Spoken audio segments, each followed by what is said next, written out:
Gusto mo ba ng extra kita? I-activate lang ang iyong PayMaya Negosyo Wallet sa new Smart Ka-Partner app with these few simple steps. I-open ang iyong Smart Ka-Partner app at i-press ang Activate Money Wallet.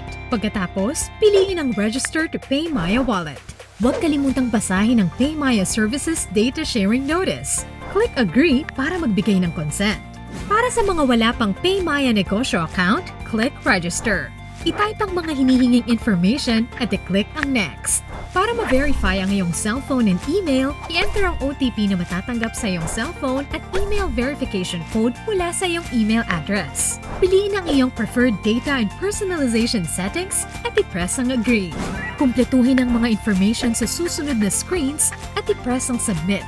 Siguraduhin pareho ang details na ilalagay sa form at sa ID na isasubmit. Sa pagpicture ng ID, siguraduhin malinaw, nakikita ng buo at hindi expired ang ID.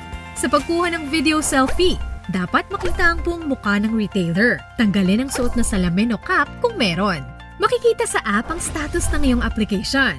Once approved, ready ka na to operate. Kaya ano pang hinihintay mo, ka-partner? Mag-download at register na!